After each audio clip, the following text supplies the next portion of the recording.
예, 그럼 두 번째 시간은 어떻게 보면 현장에 계신 사회적 경제 기업에서 가장 좀 힘들어하시는 부분인데요.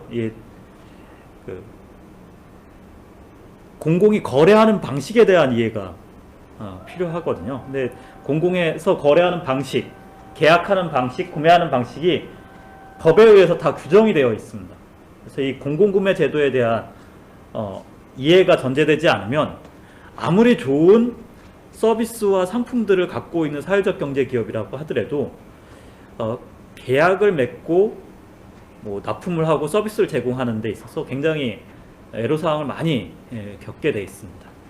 그래서 이런 공공기관의 공공구매 제도에 대한 이해를 좀 높이기 위해서 이번 시간에 아예 구매 제도에 대한 아주 상세한 이해라기보다는 구매 제도의 이름들이 어떤 것들이 있구나, 그리고 이런 용어가 쓰이는구나, 이런 개념이 있구나, 이런 정도의 접근이라고 보셔야 될 것 같습니다.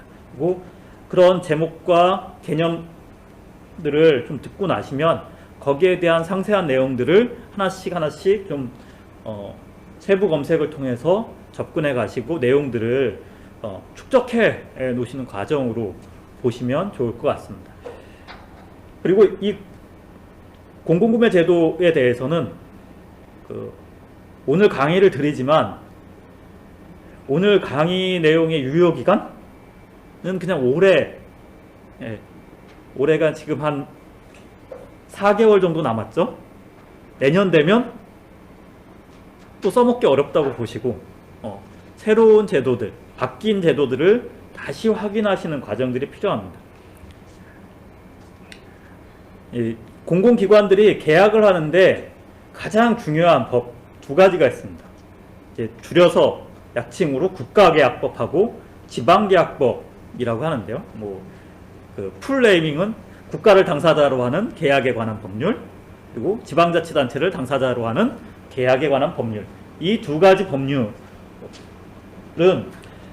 공공기관들, 정부기구들이 계약을 하는 데 있어서 꼭 지켜야 하는 법률이라고 보시면 됩니다.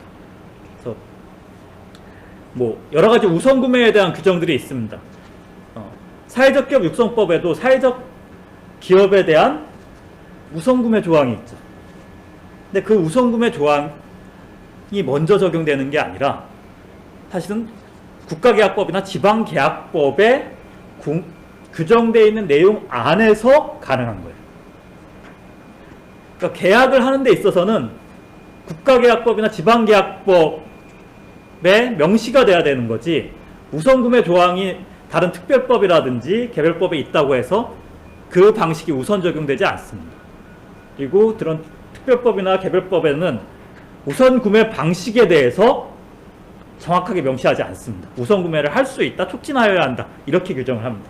그러면 국가계약법이나 지방계약법에서 그 우선구매 방식에 대한 규정을 하게 됩니다.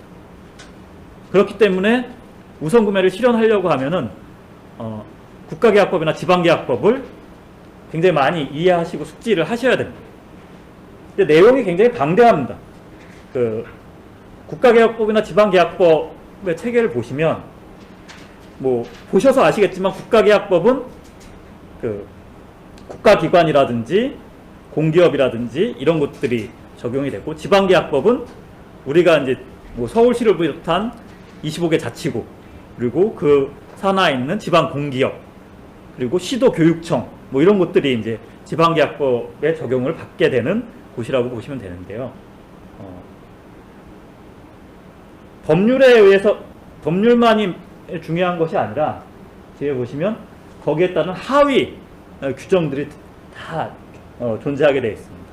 그래서 국가계약법이 있으면 그 밑에 국가계약법 시행령, 그리고 시행규칙, 그리고 계약 예규들이 존재합니다. 이 구조를 이해하시고 이 내용들을 다 파악하셔야 되는 게 필요해요. 근데 보통 이걸 외우고 있다거나 이럴 필요가 있으신 건 아니고요. 이 자료들을 다 수집해 놓으시고 그때그때 필요한 해석이라든지 적용이 필요할 때 확인하실 수 있어야 됩니다. 그런 순발력이 필요해요. 공무원들도 이걸 다 외우고 다니지는 못합니다.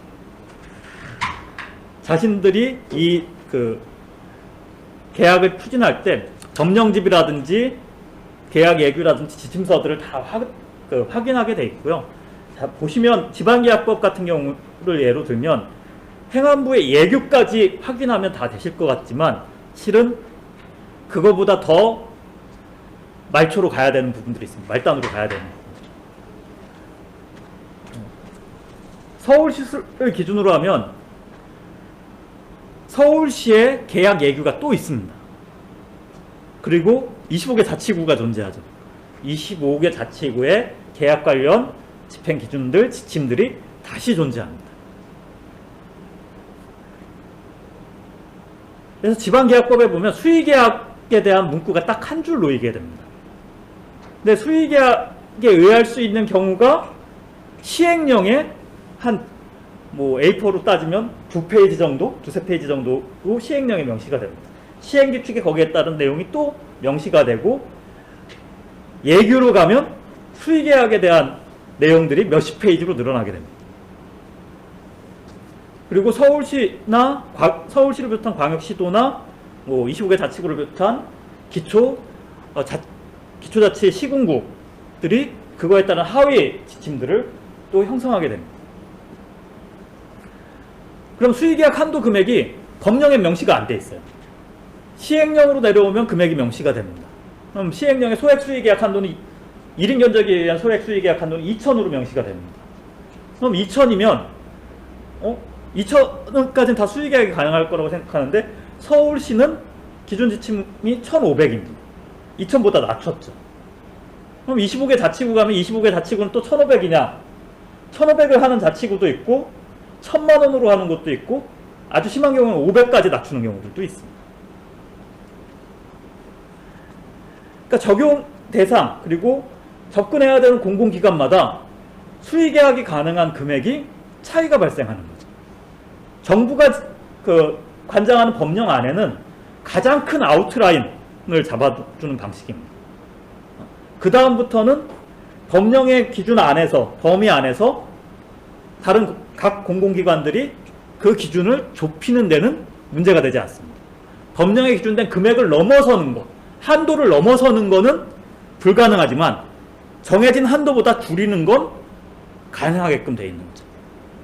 그렇기 때문에 공공기관들이 자신들의 투명성이라든지 계약의 공정성 이런 것들을 더 강조하려고 하다 보면 수의계약이라는 건 경쟁을 하지 않는 계약 방식인 거죠.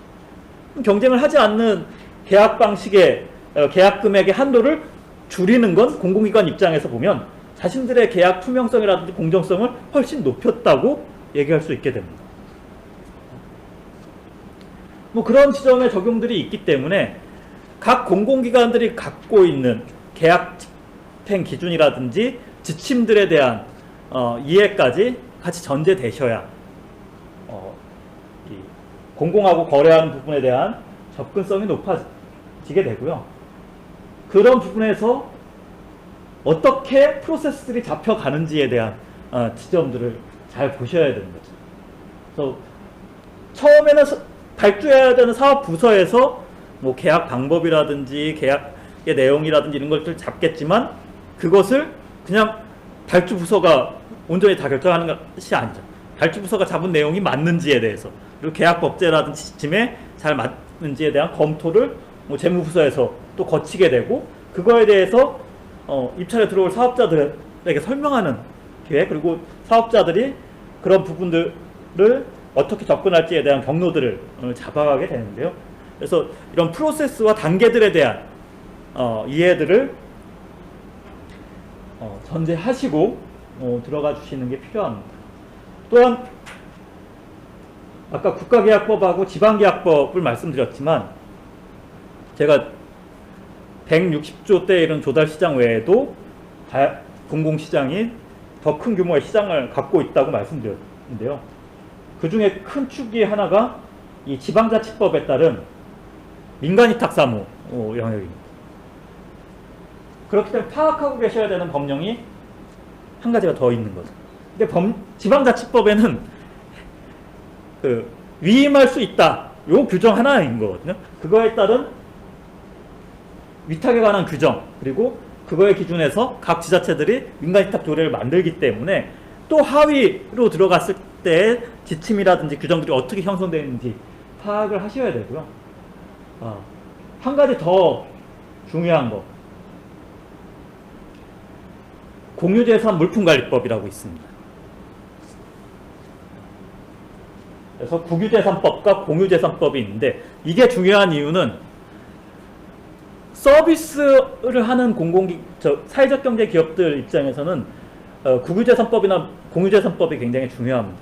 서비스를 하는 데 있어서는 그 공간을 요구하는 서비스들이 굉장히 많죠. 대표적으로 요즘 많이 보시는 게 그 공공기관 청사 1층 로비에 가시면 카페들 많이 있죠. 그 카페를 임대를 줍니다. 사업자들한테. 그러면 임대를 줄 때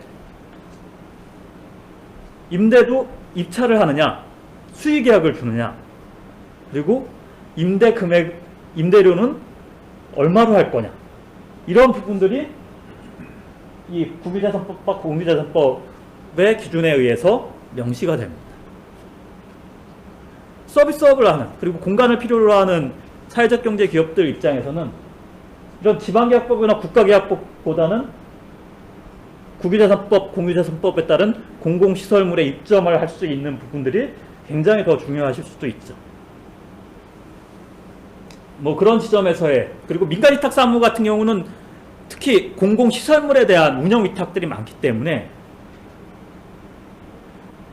국가계약법, 지방계약법만 준용하는 것이 아니라 이 국유재산법, 공유재산법의 내용도 같이 준용 근거로 삼기 때문에 국가계약법, 지방계약법, 지방자치법, 국유재산법, 공유재산법, 이게 크게 공공시장에 대한 제도적 기준선을 형성하는 5대 법률로 보시고 여기에 대한 이해들을 높이셔야 되고요. 중소기업 할로지원 법률은 사회적 기업 육성법이라든지 뭐 협동조합 기본법이라든지 이런 건 우리가 다 적용되는 대상 법률이니까 이해를 하시겠지만, 가장 큰 틀에서의 우선구매 법률, 그리고 사회적 경제 기업들은 다 사실 중소기업 범위 안에 들어갑니다. 그래서 중소기업에 대한 우선구매 규정들, 이런 부분에 대한 이해가 필요합니다. 특히 그 법령에 따른 뭐 중소기업자 간 경쟁 입찰이 진행되는 품목들, 중소기업만 조달 납품이 가능한 품목에 대한 이해. 그래서 이 법령에 의해서 그 중소기업자 간 경쟁 품목 고시가 나오죠. 그래서 대기업이 들어올 수 있는 품목이 있고 대기업이 아예 들어올 수 없는 품목들이 있습니다. 아까 데스크탑 PC 같은 경우는 대기업이 납품을 못하게 된 근거 기준들이 이런 법령에 의해서 만들어지기 때문에 거기에 따른 하위 규정이라든지 뭐 지침이라든지 이런 부분들을 상세하게 확인해 두고 계시는 것들이 필요하게 됩니다. 그래서 요 공공조달 관련 계약 법령에 대한 이 트리 구조를 보시고 여기에 해당되는 내용들의 자료들을 계속 수집하셔야 되는데, 법령도 바뀝니다. 법률 같은 경우에는 아주 자주 바뀌진 않고요. 그래도 이슈가 생기면 빠르면 1, 2년 사이에 한 번씩 바뀌기도 하고요. 좀 텀이 길어지면 2, 3년 사이에 바뀌고요. 시행령 같은 경우에는 매년 이슈가 생겨갖고 조문 변경들이 생긴다고 보시면 됩니다. 그럼 시행령이 그렇게 매년 막 조문 변경 사안들이 생기는데 밑에 지침들은 거기에 따라서 더 많이 바뀌겠죠. 그리고 행정적으로 그런 부분들이 위임되어 있는 것들이 규정들이 굉장히 많습니다. 그러면 그때그때 상황에 따라서 지침이라든지 금액의 한도라든지 뭐 이런 부분들은 수시 변경들이 가능하기 때문에 최소 몇 개월에 한 번씩은 법령, 지침 이런 사안들의 개정판, 심판들을 계속 체크하시고 적용 범위들을 확인하고 계셔야 되는 게 이제 공공하고 거래하실 때, 계약하실 때 수고로움이라고 좀 말씀드릴 수 있을 것 같고요. 공공구매 계약에 있어서 이제 유형별 분류를 보시면 이제 목적물에 따른 분류로 이제 공사계약이라든지 용역계약, 물품계약, 내가 어느 영역에 해당되시는지 아시겠죠. 그래서 건설 분야에 있으신 분들은 건설 분야는 또 적용되는 낙찰자 결정 방식이 굉장히 또 차이가 생깁니다.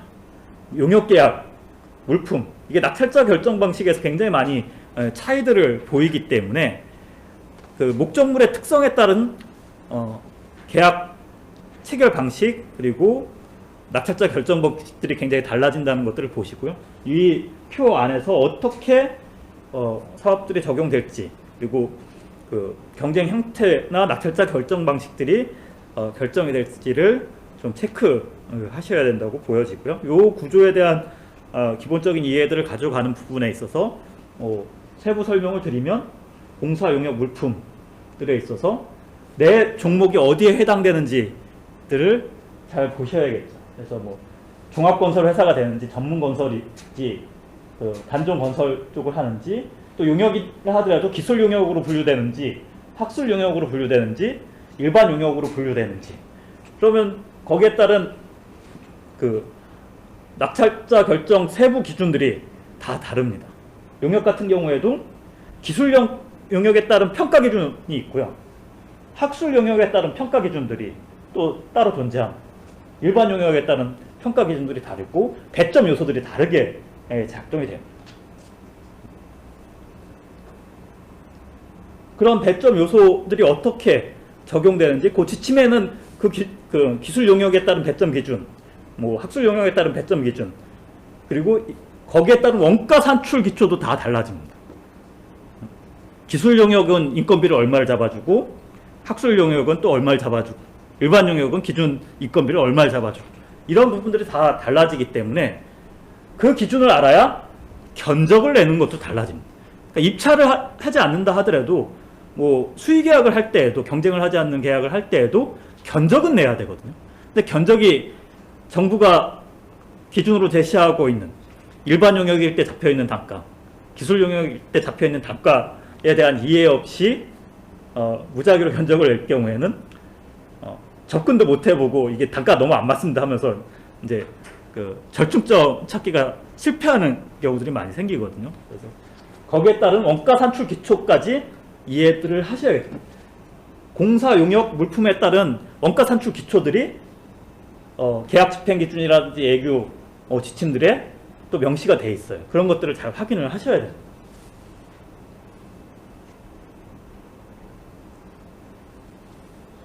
그리고 계약 금액 형태, 입찰 금액 이런 부분에 따라서 확정 계약이냐, 계산 계약이냐, 사후 원가 검토 조건부 계약이냐, 또 입찰 금액은 총액 계약이냐, 단가 계약이냐, 이런 식으로 나눠지게 됩니다.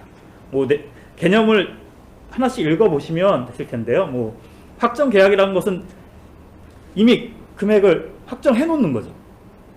그리고 그걸 기초로 해서 이제 낙찰자를 결정하는 방식인 거고요. 이 총액 계약이라는 것은 전체, 보통 총액 계약은 용역 같은 경우에 총액 계약 같은 걸 많이 하죠. 단가 계약은 물품 같은 경우가 단가 계약을 많이 하겠죠. 개당 얼마, 아예 가격을 딱 기준을 잡겠죠. 근데 서비스 같은 경우에는 서비스 한 개당 얼마 이런 식으로 정리하기가 좀 어려운 경우들이 많죠. 그러니까 그냥 전체 서비스를 진행하는 부분에 대한 총액 계약 이런 식으로 하기 때문에 총액 계약일 땐, 단가 계약일 땐 어떻게 우리가 금액을 설정하고 견적을 낸다든지 아니면 투차를 한다든지 이런 방식에 있어서의 접근들을 잡아가실 수 있습니다. 그리고 계약 기간도 업체 입장에선 가장 선호하는 게 장기 계속 계약이겠죠. 근데 장기 계속 계약이 가능한 것이 있고 안 되는 것들이 있습니다. 그래서 그런 지점들을 좀 잘 확인해 보시고요. 계약 상대자도 단독 계약. 요즘은 공동 계약을 많이 업무 지침상 공고를 합니다. 왜냐하면 단독 계약 방식으로 하면 그 규모 있는 업체만 유리해지는 상황이 되잖아요. 다 1대1로 경쟁해. 뭐 이렇게 버리면 가장 규모 큰 업체가 가장 좋은 평가를 받게끔 돼 있기 때문에 그 공동 계약으로 진행하는 경우도 하나의 규모로 인정해 주는 거죠. 그래서 연매출 뭐 100억 하는 기업이 입찰에 들어오는데 연매출 50억 하는 기업 두 개가 공동으로 들어오면 연매출 100억짜리로 봐줄게. 이렇게 되는 거죠. 그래서 이런 공동계약 방식에 대한 그 권장들이 많이 있는데요. 특히 뭐 이해도를 높이시는 분에 있어서 이 공동 이행 방식하고 분담 이행 방식 정도만 좀 그 이해를 갖고 계시면 되는데요. 공동 이행 방식은 그냥 동종 종목에서 그 동종 종목의 업체 두 개가 같이 컨소시엄을 형성해서 들어가는 내용이라고 보시면 되고요. 분담 이행은 종목이 다른 업체끼리 컨소시엄을 하는 거죠. 뭐 계약의 목적을 달성하는데 일례로 전기공사하고 뭐 배관공사가 같이 있습니다. 전기공사 업체하고 배관공사 업체가 공동으로 들어가는 거죠. 그럼 이건 종목을 달리하기 때문에 이제 분담 이행이 되는 거죠. 근데 전기공사 업체 두 개가 같이 컨소시엄을 해서 들어가면 공동 이행 방식이 되는 거예요. 그래서 동종 종목 간의 컨소시엄을 형성하는 방식이 공동 이행 방식이라고 보시면 되고, 이종 그 종목 간의 컨소시엄을 형성해서 들어가는 공동 이행 방식을 분담 이행 방식이라고 이해하시면 되고요. 이게 이런 공동 수급 방식은 사실 사회적 경제 기업들이 많이 시도해보고 또 권장되는 방식으로 보시기 때문에 적용 방식에 대해서 개념 이해를 좀 갖고 계시면 될 것 같습니다. 계약의 유형별로 분류해서 이제 이해를 하셔야 되는데, 제한경쟁 입찰이라는 것이 있습니다. 입찰에 참가할 수 있는 자격을 제한하는 방식인 거죠. 가장 많이 하는 방식이 지역 제한. 금액에 따라서 지역 제한 입찰들을 굉장히 많이, 지역 내 기업을 우선하기 위해서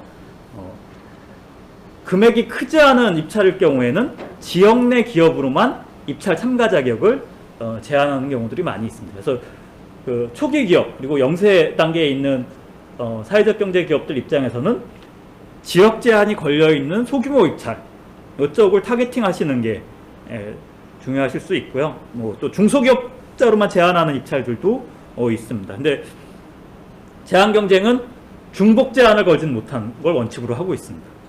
그래서 뭐 실적 제한을 걸면서 지역 제한을 건다든지, 아니면 뭐 중소기업자로 제한을 걸면서 그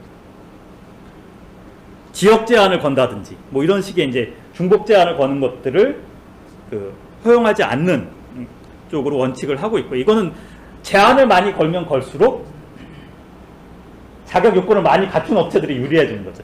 그것도 그 대형 기업이라든지 선발 기업에게 유리할 수 있기 때문에 입찰 참가에 제한을 많이 거는 걸 지양시키고 있는 상황이고요. 그렇다 하더라도 어떤 제한 요건을 갖는지에 대해서 파악하시고 제한 경쟁 입찰 쪽에 접근이 필요하시고요. 특히 중소기업자로 제한하는 중소기업자 간 우선 조달 제도 쪽에 대한 이해를 하실 필요가 있고요. 내가 진행시키고자 하는 비즈니스들, 하고 있는 비즈니스 영역이 중소기업자 간 경쟁 품목에 해당되는지 파악하실 필요가 있겠죠. 중소기업자 간 경쟁 품목에 들어가냐 안 들어가냐는 사실은 그 예? 중소기업자 간 경쟁 품목에 들어간다고 해서 마스에 다 들어가는 내용은 아닌 거고요. 이제 그 여기에 들어가는 건 뭐 공사 부분도 해당되는 부분들이 있고요. 또 서비스 물품 다 중소기업자 간 품목에 해당되는 것들이 있기 때문에 그 217개 품목에 우리 사업이 들어가는지 뭐 이걸 파악하시고 그 지점에 해당이 된다고 하면은 사실 이제 대기업하고의 경쟁을 하지 않고 조달 시장을 들어갈 수 있는 메리트가 있는 거죠.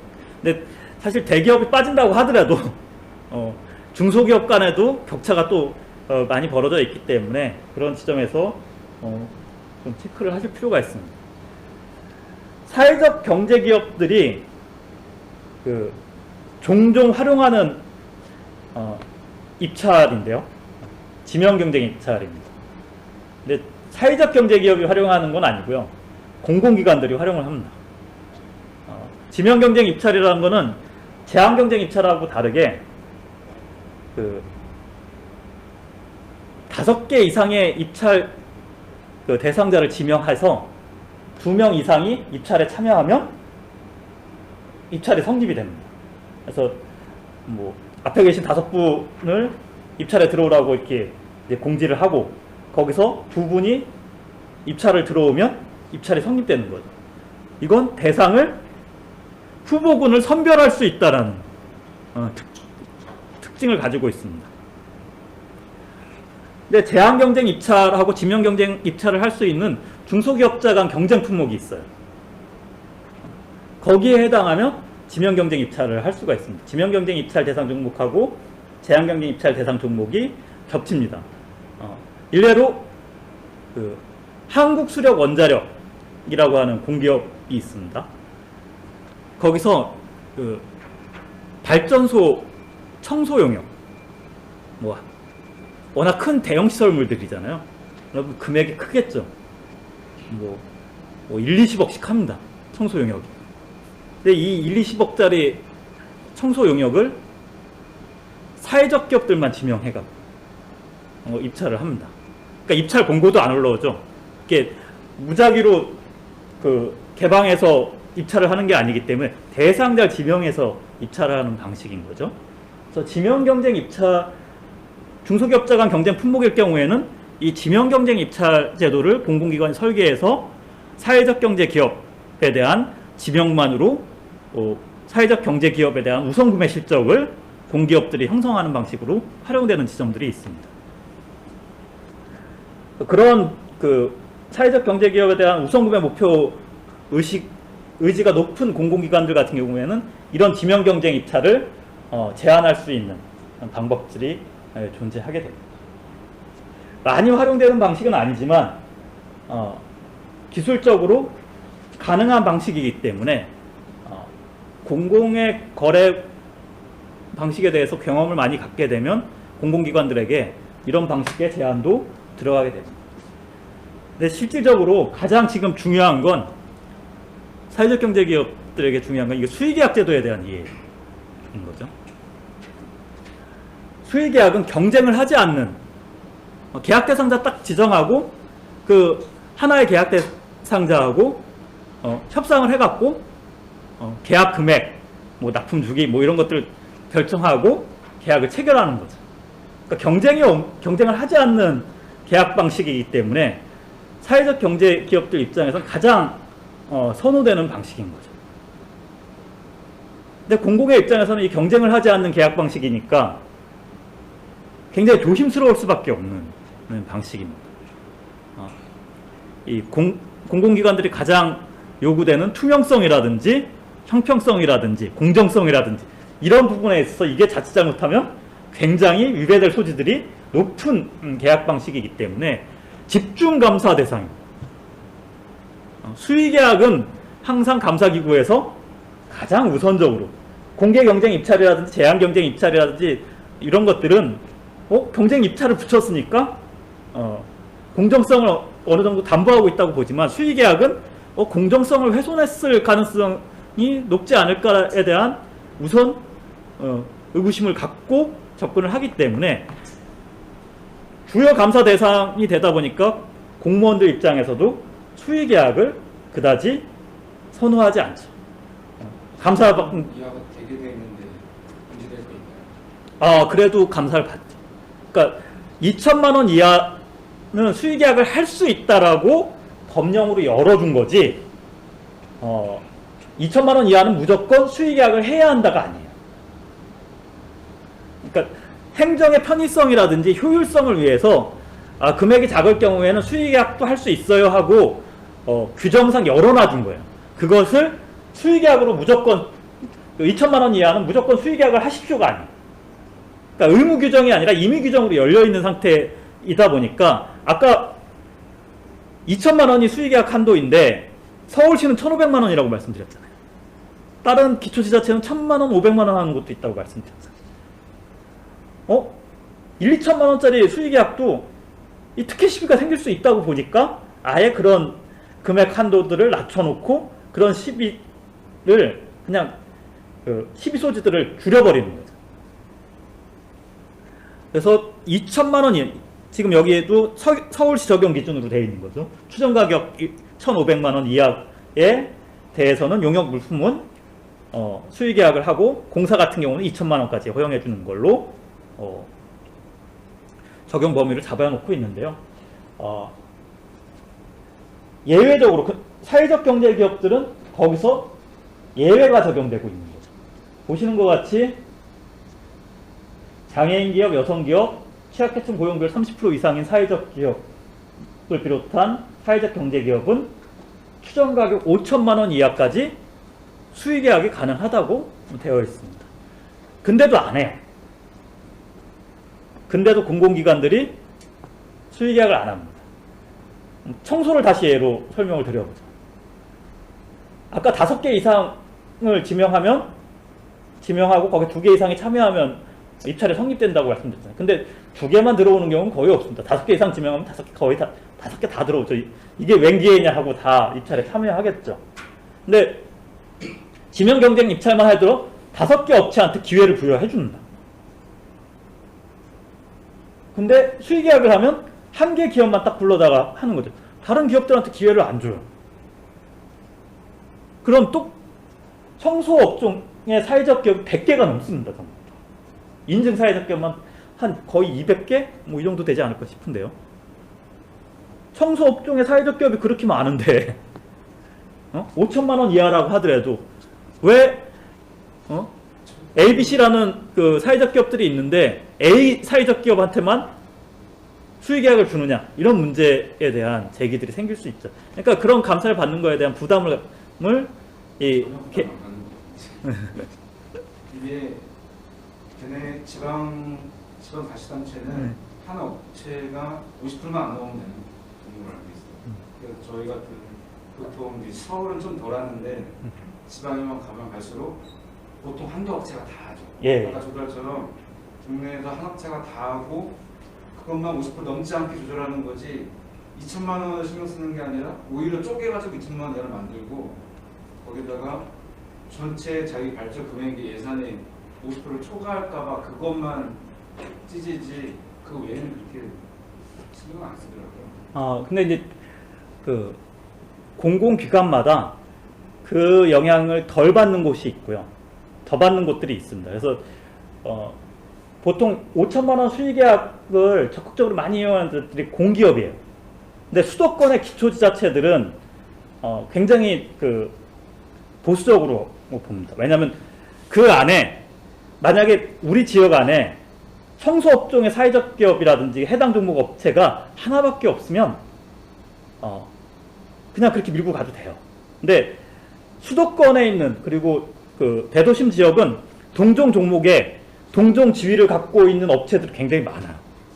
그러니까 어떤 특정 기업하고만 하는 부분들이 계약을 못 달성한 기업으로부터의 민원들이 발생할 소지가 많기 때문에 그 지점으로부터의 감사와 민원으로부터 좀 시비가 안 생기게끔 하려고 어지간하면 뭐 2천만 원 그리고 5천만 원 이내에 되는 부분들도 단독 수의 계약을 하기보다는 그냥 전자 수의 계약 방식으로 해서 입찰 공고를 띄워서 진행을 하는 케이스들이 굉장히 많았어요. 그래서 공공기관이 처해져 있는 감사 여건하고 사실 이제 민원 상황, 민원 발생 소지에 따라서 스탠스를 취하는 것들이 좀 다르기 때문에 무작정 법령으로 허용되어 있으니까 적극적으로 다 수의 계약을 해준다고 보기에는 좀 어려움이 있습니다. 그래서 그런 지점들에 대한 접근 영업이 굉장히 중요하게 필요하다고 얘기 드릴 수 있는 거죠. 그래서 수의 계약 제도를 적극적으로 활용하는 지점에 있어서 잘 설명하시는 게 필요한 거죠. 보면 서울시도 수의계약 회차 한도라는 게 있습니다. 지침에 따라서 한 기업한테 수의계약은 5회 이상 주면 안 된다. 이렇게 회차 한도가 적용이 돼 있거든요. 근데 서울시 지침상에는 사회적 경제기업에게는 그 회차 한도를 적용하지 않는다고 또 예외 규정을 적용을 해놨어요. 그럼에도 동종 종목의 사회적 기업이 여러 개가 있으면 그럼 차라리 민원을 줄이기 위해서 이게 돌려서라도 수의계약을 주는 방식들이 작동되기도 하기 때문에 그런 수의계약이 가능한 시장들이 얼마나 있고 거기에 대해서 그런 근거 규정에 따라서 접근할 수 있게끔 안배할 수 있는 방식에 대한 제안을 하는 것도 사회적 경제기업이 공공시장을 영업할 때 필요한 방식이라고 말씀드릴 수 있을 것 같습니다. 그리고 제가 굉장히 강조하면서 많이 말씀드리는 그 낙찰자 결정 방식인데요. 적격심사 낙찰제라고 합니다. 사회적 경제 기업들이 저는 적격심사 낙찰제는 꼭 들어가셨으면 하는 걸 강조드리거든요. 흔히 이제 전자입찰이라고 얘기를 합니다. 정식 용어보다는 법적 용어보다는 이 전자입찰이라는 용어들을 많이 쓰시는데요. 입찰에 들어올 적격 여부만 확인이 되면 누가 됐든 간에 1순위 낙찰자에게 계약 체결권을 주는 방식이 되는데요. 적격심사 낙찰제 방식은 이렇습니다. 보통 시중에서 시쳇말로 이렇게 표현합니다. 이게 운찰제라고 표현합니다. 이제 적격심사 낙찰제라고 하지 않고 운찰제라고 표현을 하는데요. 왜 운찰제라고 하냐면은 기초금액을 잡아놓고 예전 가격을 잡을 때 용역 같은 경우는 보통 87.99 기초금액 잡고 있는 부분에 87.995를 기준으로 잡습니다. 그러면 거기에 플러스 마이너스 2% 정도를 잡고요. 그럼 85.995에서 89.995 이 정도 되겠죠. 요 4% 범위 안에서 15개의 숫자를 뽑습니다. 이미 추출을 하고 15개의 숫자를 가려놓고 그것을 수찰자들이 2개씩 체크하게끔 합니다. 그리고 그 숫자를 다 모읍니다. 그리고 그것을 다시 평균을 냅니다. 그럼 그게 낙찰가가 됩니다. 그럼 낙찰가의 가장 최근접 직상가를 써낸 업체가 수찰가를 써낸 업체가 1순위 낙찰자가 되게 됩니다. 그 낙찰가의 밑으로 써낸 업체들은 다 순위 등외로 빠져서 다 탈락입니다. 심사 탈락입니다. 그러니까 이게 어디로 튈지 모르는 방식인 거죠. 낙찰가가 어디에 설정이 될지 모르는 방식인 건데 적격심사라는 건 뭐냐면 면허 조건이 있으면 그 면허 조건에 해당되는 종목을 형성하고 있느냐, 그리고 실적 평가 기준을 잡아갖고 2억짜리 입찰이면 3개년 동안 2억 정도 실적을 갖고 있는 업체는 이 적격심사를 통과하는 걸로 하겠다. 그리고 기업에 대한 재무평가를 하는데 신용평가 등급, 기업 신용평가 등급을 B0 이상이면 적격심사가 통과되는 걸로 하겠다. 이런 기준을 잡아놓고 거기를 그 기준만 통과하는, 적격심사만 통과되는 업체들이면은 거기서 1순위를 맞춘 업체, 1순위 가격을 맞춘 업체가 계약 대상자로 선정되는 방식인 거죠. 이걸 제가 강조드리는 건 영업 한 번 없이, 제한 한 번 없이 공공에서 계약을 딸 수 있는 아주 독특한 방식의 이제 경쟁 입찰 방식이라는 거죠. 저희 회사도 이 적격심사 낙찰제로 수주한 게 한 20억 정도 해본 것 같아요. 총 수주액이. 그냥 컴퓨터 앞에 앉아서 숫자 클릭하고 낙찰 금액 적어서 누면 이게 최저가 경쟁을 하는 게 아니잖아요. 그 직상가를 맞춰내는 운을 실험하는 입찰 방식이기 때문에 조금의 내가 검색을 하고 또 투찰 과정을 밟아주는 수고를 함으로 인해서 해당될 수 있는 부분들이 많죠. 그리고 내가 해당하는 종목에 그런 적격심사 낙찰제가 있을까? 이런 생각을 하시죠. 일례로 아까 그 목적물에 따른 구분해서 기술 용역, 연구 용역, 뭐 일반 용역 있잖아요.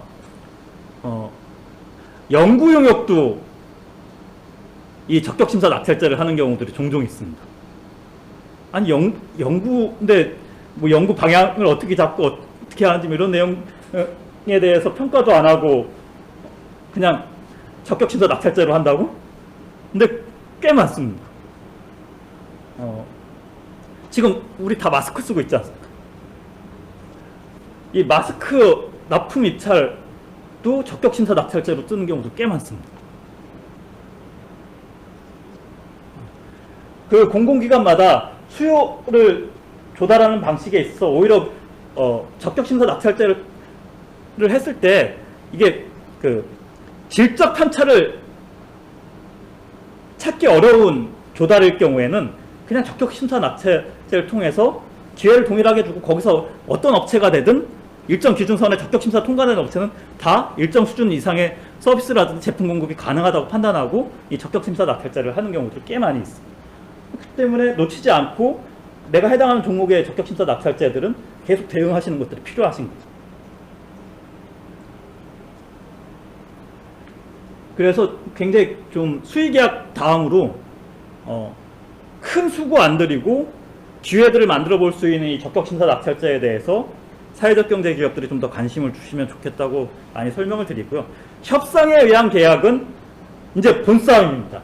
사회적 경제 기업들이 내가 갖고 있는 어떤 미션이라든지 공공성이라든지 공정성 그리고 특화성들을 좀 제대로 어필할 수 있는 영역에 대한 입찰 방식이고요. 이 협상에 의한 계약은 대부분 서비스 분야에서 많이 발생을 합니다. 사회적 경제 기업이 3분의 2가 서비스 종목에 해당되기 때문에 말 그대로 협상에 의한 계약은 그 1순위 낙찰자하고 우선 협상을 하는 방식인데요. 이 협상 대상자를 선정하는 방식을 제안서 평가, 그러니까 PT를 잘하는 업체가 선정되는 방식인 거죠. 그래서 기준선으로는 정량 20%, 가격 20%, 정성평가, 제안서 평가 60% 정도를 일반적으로 많이 채택들을 합니다. 그래서 제안서 점수가 가장 높은 비중을 차지하기 때문에 제안 능력, 기획 능력들이 잘 나오는 업체들이 선정 가능성들을 굉장히 높게 가져갈 수 있는데요. 그래도 기본적으로 정량평가 요소들을 잘 갖춰줘야 되는데요. 이런 시점에서 사실 초기 기업들, 신생 기업들이 정량평가 요소를 갖추는데 어려움을 많이 갖게 됩니다. 그리고 아까 말씀 주셨지만 다수공급자 계약제도, 저희 나라장터 종합 쇼핑몰이라고 하죠. 이제 쇼핑몰 방식의 구매 방식, 이제 규격하고 가격 올려놓고 그 공공기관들이 그 다수공급자들 중에서 선택하는 방식인 거기 때문에 요거는 이제 공장형으로 비즈니스를 하시는 곳들이 많이 이제 진행해 보실 수 있게 됩니다. 그래서 나라장터 종합 쇼핑몰로 이렇게 올려서 이 안에서 쇼핑몰 구매 방식으로 진행되는데요. 이것도 금액의 상한이 있습니다. 1억이 넘으면 쇼핑몰 구매 방식이 안 되고 다시 2단계 경쟁 입찰이라는 것을 진행하게끔 되어 있는 방식인 거죠. 근데 어쨌든 사회적 경제기업에 특화되어 있는 가장 중요한 것은 5천만 원 이하에 대한 부분인데 지금 좀 상황이 달라져 있죠. 요 금액이 2배로 확대되어 있습니다. 그 수의계약 한도가 지금 사회적 경제기업에게 1억까지 올 연말까지 일몰제로 되어 있는 상황인데요. 일몰제이긴 한데 코로나 상황이 종식이 안 된다고 하면 연장될 가능성도 또 있지 않을까 싶습니다. 그럼 지금 현재 사회적 경제기업한테는 2천만 원까지가 일반적인 소액 수의계약 한도인데 사회적 경제기업, 취약계층 고용 확인서가 발급되는 사회적 경제기업 같은 경우에는 1억까지도 수의계약이 가능하게끔 되어 있는 상황으로 보시면 되고, 공사 분야는 그거보다 더 크죠. 공사는 종건 같은 경우가 2억이 이제 한도였는데 지금 2배로 4억까지 올라가 있는 상황이니까 뭐 요즘 그 수해 복구라든지 이런 경우에 공사 발주들이 굉장히 많아지죠. 그런 긴급 수의 계약을 하는 데 있어서 사회적 경제 기업들이 접근할 수 있는 기회들이 많이 발생할 수 있는 여지들이 만들어져 있다고 보시면 됩니다.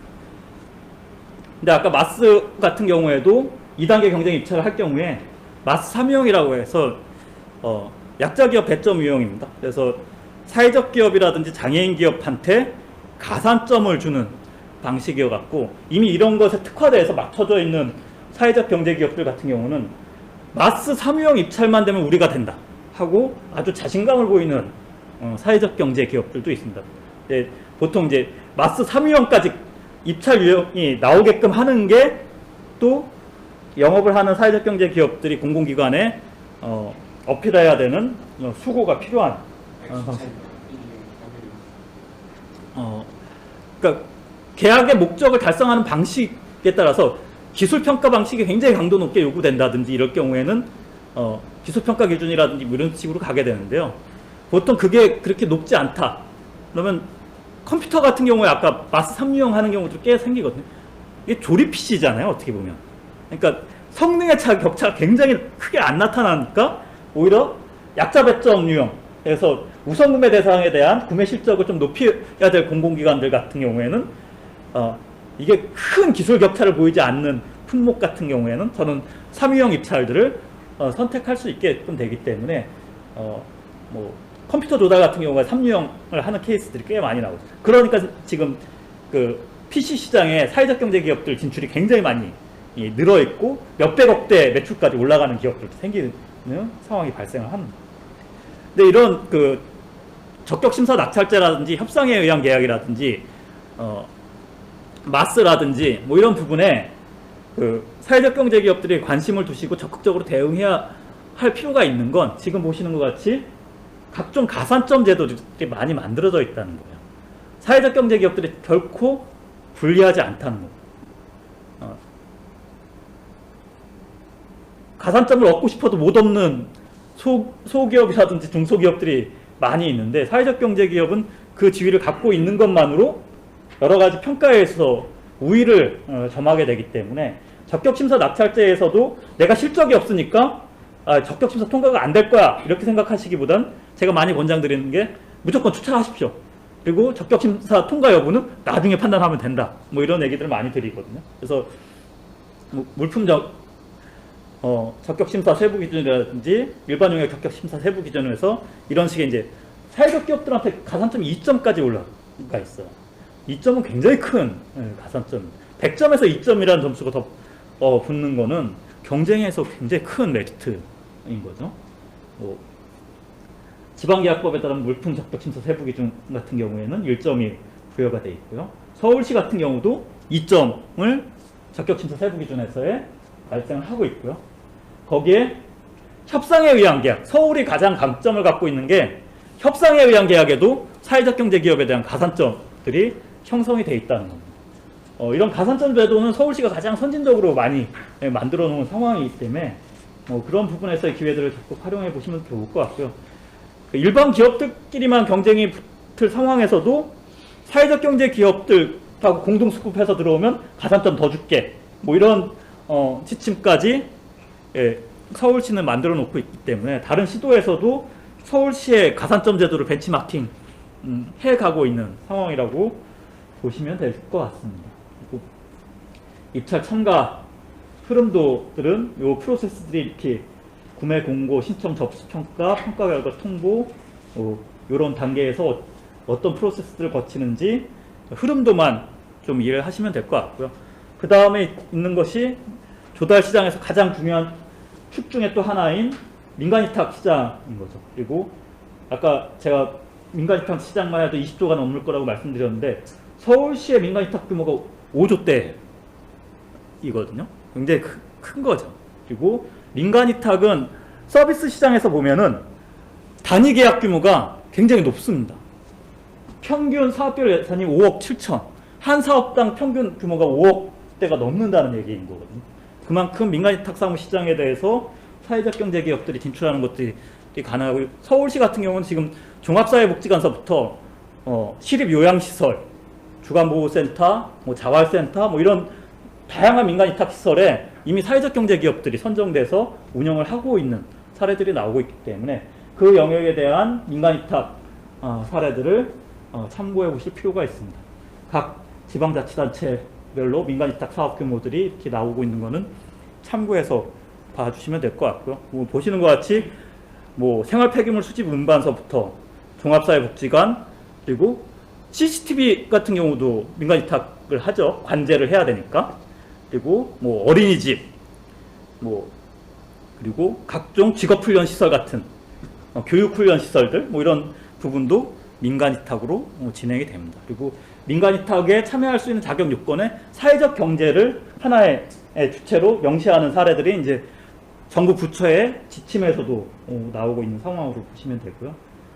민간 위탁의 주요 분야로 보시면 사회복지, 교육, 보건, 환경, 요즘 도시재생이 굉장히 많이 뜨고 있어서 도시재생도 한 분야로 들어오고 있고요. 문화예술, 관광 이런 쪽에 해당되는 사회적 경제 기업들은 민간 위탁 사무에 대한 시장에 대한 관심을 갖고 그쪽의 흐름들을 좀 체크해 보실 필요가 있다고 보여지고요. 이런 민간 위탁의 이해에 대한 개념이라든지 내용들은 제도 이해 차원에서 뭐 자료들을 보시면서 이해해 놔주시면 좋을 것 같습니다. 민간 위탁 시장에 접근할 때 사회적 경제 조직들이 주의하셔야 될 부분이 있습니다. 예산 지원형하고 수익 창출형에 대한 구분이 되셔야 되는데 예산 지원형은 100% 공공으로부터 예산을 받아서 운영하는 민간 위탁입니다. 근데 수익 창출형은 돈을 받는 게 아니고요. 돈을 내는 겁니다. 임대로 내는 개념이라고 생각하시면 됩니다. 수익을 내서 운영을 하는 방식이 있고 그 수익 운영에서 일정 이상의 수익이 발생된다고 예상될 경우에는 오히려 발생된 수익을 공공기관에 납부해야 되는 민간 위탁 영역이 있기 때문에 저희 회사도 수익 창출형 민간 위탁을 하나 하고 있거든요. 그럼 일정 이상 수익이 발생이 안 되면 오히려 납부해야 될 비용만 높아지는 상황이 되기 때문에 예산 지원형과 수익 창출형 민간 위탁에 진출할 때 수행 능력이라든지 시장성이라든지 이런 것들을 잘 파악하시고 접근해 보시는 것이 필요하고요.